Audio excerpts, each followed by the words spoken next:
Welcome to Messy Can't Stop Her, the podcast where we share the stories of women's resilience through chaos, crisis, and the challenges of life.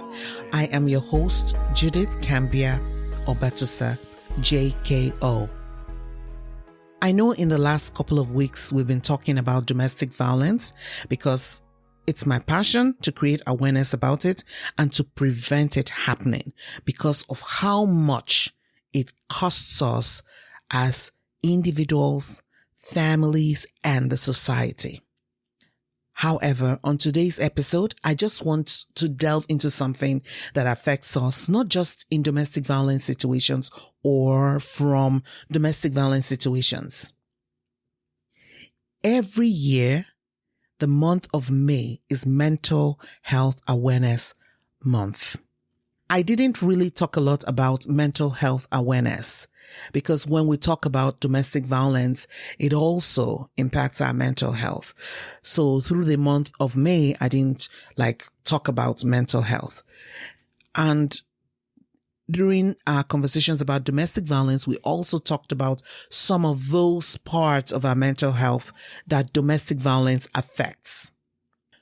Today, I just want to talk about my own journey with my mental health. And I cannot talk about it without speaking a bit about my unworthiness, to be the one speaking about the things I speak about. My unworthiness to be the mother of the children that I have.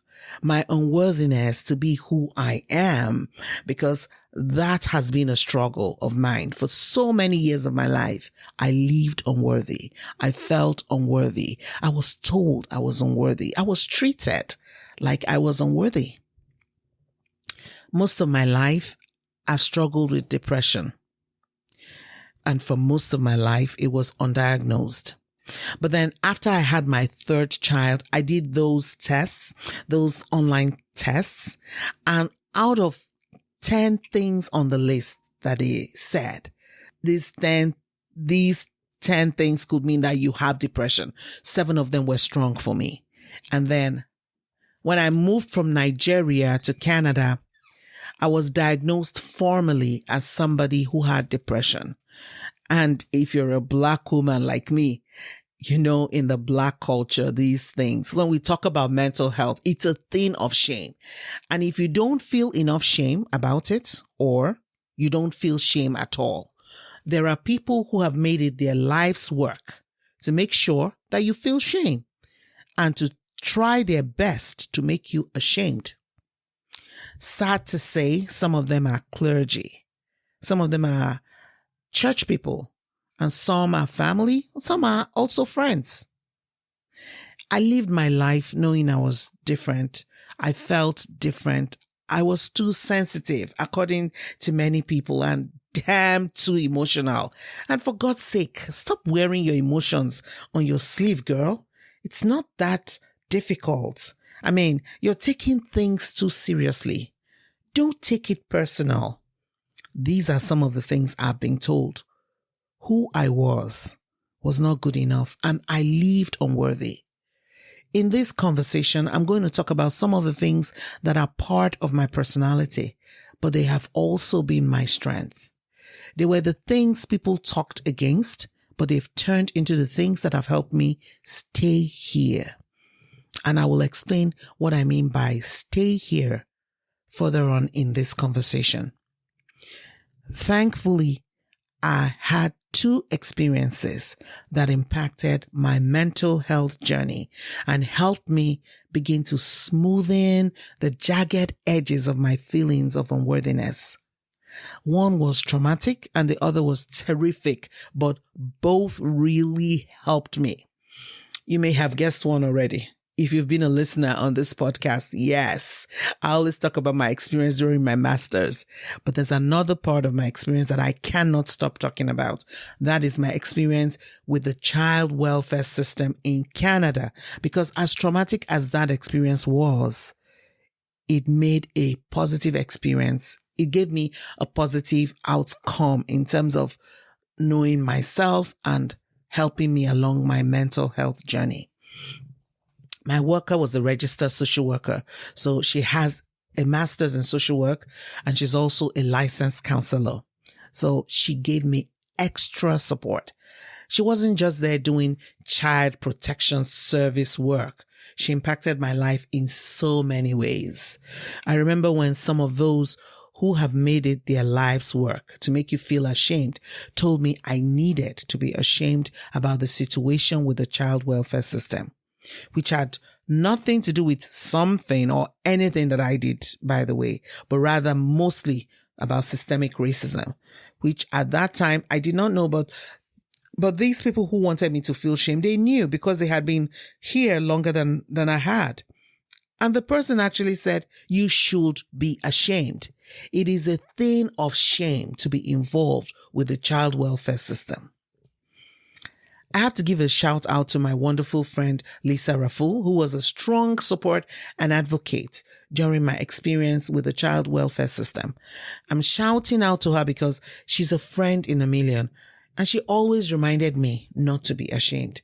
And she was the one who introduced me to the work of Brené Brown to tell me that being vulnerable like I was not a thing to be ashamed about. So when I told my social worker what that person said, she said, you don't have to be ashamed. You're getting support. This happened. Yes. And we're helping you, and you do not need to be ashamed. In fact, many of the resources available to parents and their children for both leisure and learning were first introduced to me by my child welfare workers.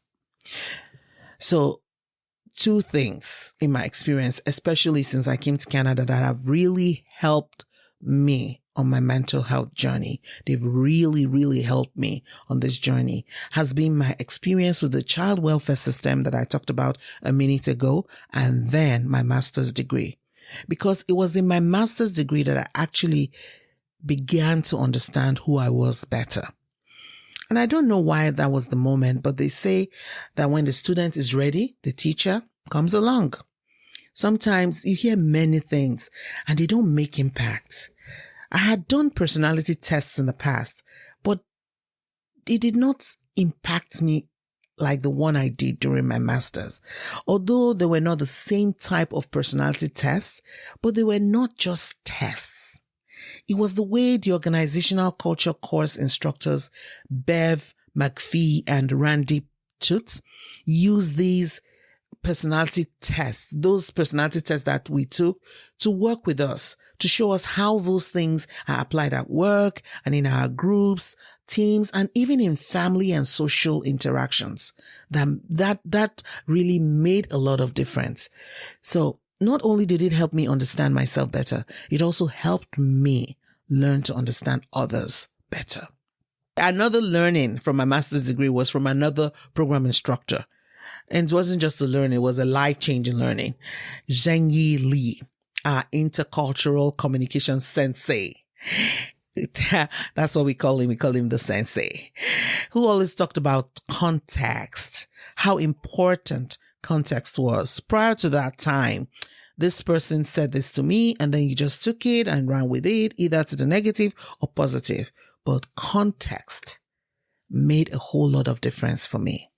No longer will I just run with what anybody says and just begin to impute my ideas. I have to take it within the context in which the experience happened or the words were spoken. You would wonder, why is she going into all these things? What does that have to do with mental health? See, I have been in a mental health marathon for so long. As I explained, for more than 30 years of my life, it was undiagnosed. And when it got diagnosed, I didn't really get the support that I needed. It was more of judgment. I was coming from a culture where it was a sign of how weak you were to have depression. And in this last 1 year of my life, I have now experienced something that I feel is worse than depression. The word we've used over the years and I've used, but I never knew. When they say somebody has anxiety as a diagnosis, is not funny. I experienced anxiety. I experienced my heart racing. I experienced myself going all day with this fear, terror-stricken all day, going to bed with it, waking up first thing in the morning with it for days. And nothing helped me until I met the amazing Dee Varine and she taught me about meditation. That really made a whole lot of difference in my mental health journey. I have struggled for so many years of my life with mental health challenges, even though I didn't know that my struggles were about mental health. I went to a high school that was all girls. Now that I'm older, I understand the concept of a group of girls together. When they talk about catfights and all those snarkiness that we find in our gender, and that may be looked at negatively, it also makes us a really interesting bunch. A really interesting bunch. I went through not having a mother in that situation, going to high school, a boarding all-girls high school, not having a mother, going to school, not being like my mates because I didn't have a mother. I didn't have the things a mother would buy for you. I didn't have a person to share stuff with. Like, I believe mothers are that person you could ask those questions, which I couldn't ask other people. And there's just something about not having a mother that I experienced. I always felt like I wasn't worthy. I always felt like I was not up to par with others because I had no mother. I remember one woman, a work colleague of my widowed dad, that took me under her wing, but her first daughter hated me. The woman took me under her wing, and as much as she used to tell me, I have 7 children, even though she had 6 biological, and she said, you are my 7th child. That daughter made sure I knew I wasn't the 7th child, and she was younger than me, and this was my childhood. My father loved me a lot, but like many men, he went after the bacon. He wasn't really aware of my emotional needs. He was an African, and at the time of my childhood, emotional needs were not really prioritized by parents. I only just got to know about, or rather became more sensitive to my children's emotional needs when I came to Canada, especially because of my interaction with the child welfare system. So a lot of trainings and workshops, it taught me a lot of stuff. So what we call spoiling your child in Africa is actually empowering your child, giving them the extra attention when they need it, going out of your way to give it to them.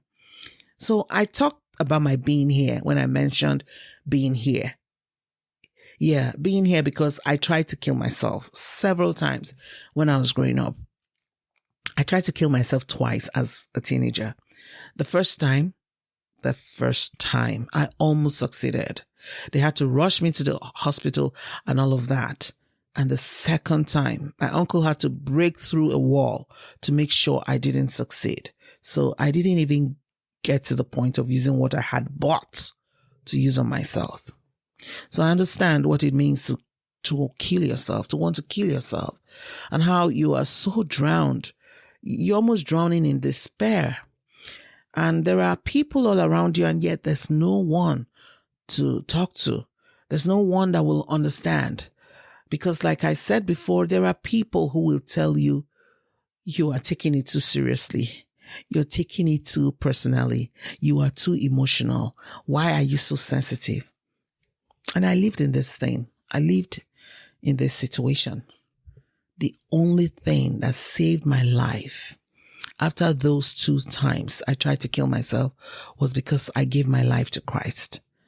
The concept of hell meant that if I felt so sad on earth, where time is limited, how will I cause myself to live in an eternity where the pain is unending because I took my own life? And for that reason, I could no longer act on taking my life, no matter how hard it got, how despondent the situation looked, or how much despair I felt. When I became a married woman, I had those moments where my marriage was so hard that I could have killed myself several times, but I just couldn't. So whenever my physician asks me, are you feeling suicidal? And they know how down I am in the dumps, I say, yeah, I think about it, but I cannot do it because of my faith. And somehow that is an assurance for all those that support me to know that I cannot get there. And I mentioned the idea of my being vulnerable and how it was supposed to make me feel ashamed, right? I can't bear my heart's turmoil. I always talk about what I'm feeling. I talk about what I'm feeling with people. I talk about what I'm feeling with physicians, and it may be strangers.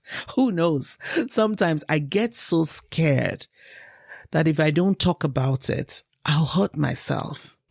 And because I don't want to hurt myself, I will grab the nearest ear and pour it out. And I didn't understand why I was like this. And when I did that, I disliked myself for doing it. I disliked myself for being so weak. I couldn't handle the situation by myself. And so I can't stop because I'm scared that if I don't talk, if I don't share what I'm going through, I'm going to hurt myself. I'm going to lose it. And that fear that I believe I have is what has kept me from suicide. And that fear that I believe I have that has kept me from suicide, I will no longer have it if I don't talk to someone. It will break down my faith. And so luckily for me, I've been meeting people who tell me it's okay to share. It's okay to share. Not only did they tell me it's okay to share, that's one of the things about my masters. I learned my personality. Some personalities deal with situations differently from my ENFP self. We process through talking. Talking really helps us. And I don't think it's even a personality thing. Talk therapy helps. There's research that proves it. So if you're really down in the dumps, grab the nearest ear like I will do. And so I came to the realization that there are people I may share with who don't give a shit about me, who don't care really, and they will show it or they won't show it. And there are some who are going to use my vulnerabilities as a weapon against me. And there are some who will listen and help me where they can. And there are some who have nothing, who can't do anything but listen. But whether it is the negative or the positive response that I get from sharing, one thing that it does for me is relieve me. It relieves me to share. And for that reason, I'll take the chance. That is the only reason why I'm still here. The fact that I've not held it all in, the fact that despite those who want to tell me I'm not worthy because I don't do it the way they do it, because people like me who have depression shouldn't be talking. People like me who have children who are not perfect shouldn't be talking when others are talking. People like me shouldn't be talking. That's what some people want us to believe. But I'm so glad to say that in my quest for relief, I now have people who are like me, people who are struggling like me, people who, when I tell or talk about my challenges, say, "Thank you, Judith. Thank you for sharing." I used to think I was the only one who felt this way. They say to me, and because you shared, I can now share too.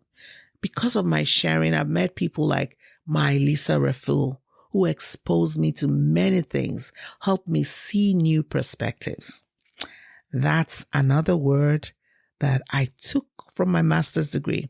It's a word I've always used prior to going into that program, but in that program, they helped us see what it meant to have different perspectives and why it was important to have different perspectives. I remember meeting someone who was from Israel in Nigeria.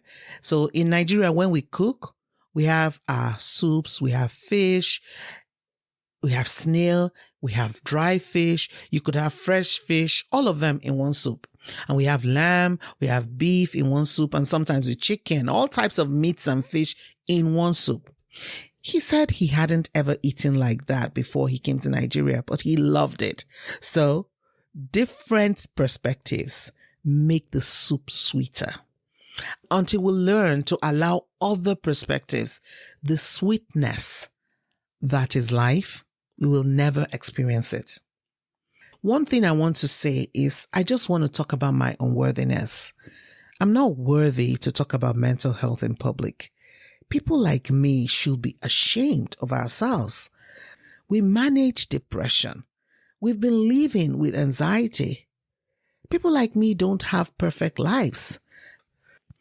People like me should not be talking about loving your child. When I spoilt my own, according to experts, in quotes. People like you who is addicted to drugs shouldn't be showing up. How can you? You are addicted. With all the chaos, crisis, and challenges in our lives, we shouldn't be talking when others are talking. I recently started wearing a red lipstick. I was inspired by the amazing Irene Davis. She's got these red lips of hers. It's a signature from year to year. Anyone who knows her knows that Irene's lips are red. If you Google her name, you find out about her. I'll put a link in the show notes so you can know who the amazing Irene Davis is. Anyone who knows Irene knows that her lips are red. They are beautifully red. I decided when I went back to work after months away on a stress leave to start using my red lipstick. I have different reds, but this red lipstick I stumbled on at Winners, a store that sells stuff, good stuff. And I just bought one. It's called Hustler. I have to go back and look for more of it. I don't even know which brand made it, but this red lipstick is my symbol of strength. Me. People like me shouldn't be wearing red lipstick. People like me shouldn't be wearing red lipstick. I'm overweight. I should wait until I lose that weight to wear my red lipstick, right? So people like you who are unworthy, who have these gory tales to tell, whose life is all messed up, whose past is messed up. For some of us, even our present is a bloody mess. Should we be talking? They say we can't talk. But I want to tell you that despite my unworthiness, I don't think that these lips of mine, this mouth of mine, these eyes of mine, these ears of mine, this heart of mine, the mind that I have, my wonderful brain is just meant to do nothing just because someone thinks I'm unworthy or even I think I'm unworthy. So I combat my unworthiness every day. Yeah, it's warfare. Those feelings of unworthiness, they show up all the time. But I tell them no. And how I do it is by showing up in spaces. I have been on parent council for many, many years at my children's schools. I show up. I've been on parent councils where I wasn't wanted. I've been on parent councils where my voice was not treated as if it was important. I've been in communities where people like me are few and we should shut up because we are Black people. But you know what? When I met my child welfare worker, I met my Lisa Raful, I met my master's degree instructors and all the wonderful people I've met to do this podcasting and all these other groups I found myself in, mostly in recent times. In the last 1 year, I know that people like me are needed. You see, my troubles, the life troubles I've experienced are for you. They are for you. That person who is in those troubles, who thinks you are unworthy, who thinks that people like you shouldn't show up. When you see people like me who are like you showing up, then you know that you count for something. You see, you are addicted today, but that's not who you are. Your addiction is not you. Your addiction is not the whole of your story. Your troubles are not you. Your troubles are not the end of your story. It's just these challenges, this crisis, this chaos is just a little spot on your journey. You need to know that that's not your destination. My current challenges with my life, my weight, my health, my family, my job, my community, any challenges that they are not my destination. They are not the end of who I am. Who I am is much more complex and much more expansive than these tiny little spots on the journey. You can't stop at the rest center on your journey. Your rest center is just a spot for a moment. And that's what I'm here to say today. I'm talking about my unworthiness, your unworthiness. We are unworthy, they say. We even say. But the truth is, we are worth so much more than we know. Because when we start showing up, when we start speaking up, when we start doing the little, taking the baby steps, coming out anxious, depressed, bipolar, whatever craziness it is that's going on with us, we still try our best to show up, to help someone else, to stand up and speak up. It's still worth something to the person who needs it, who you don't even know. So don't give up on yourself. Yeah, we're all struggling with the feelings of unworthiness. We are all struggling with the feelings of unworthiness, but it's just like we've got to push through. And when we push through to the other side, there is glory. And that's just what I'm here to say today. Next week, we will continue on our conversations on domestic violence. But I just have this strong feeling to share this. Yes, they say we are unworthy. We even say we are not worthy, but we still show up. We still stand up. We still speak up because someone out there needs our voice. They need to hear us. They need to hear our story. They need to see us. They need to see us pushing through. And when we do that, mercy won't stop us. Mercy can't stop us. Thank you so much for listening. And I would love for you to share this episode to all of the other people in your life who may be going through these sad moments of unworthiness, who are afraid to be who they are because they are scared of being reminded that they are unworthy by people or even by themselves. Because the truth is, none of us is unworthy. It is because of our journeys that we are worthy. It's because of our crisis that we deserve to show up. It's because of these chaos that we deserve to speak up. It is because of the countless challenges that you deserve to be standing on the podium of your life. Because there's somebody who needs you. So I hope to see you again next time. Meanwhile, please send me a message to remind me that I'm not alone.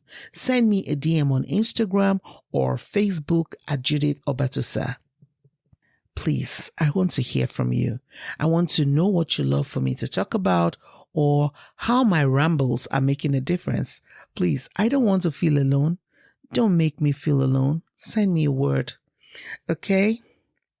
Talk to you next time. And next week, we continue on our conversations around domestic violence, creating awareness and preventing it so that we can live the life that is awesome.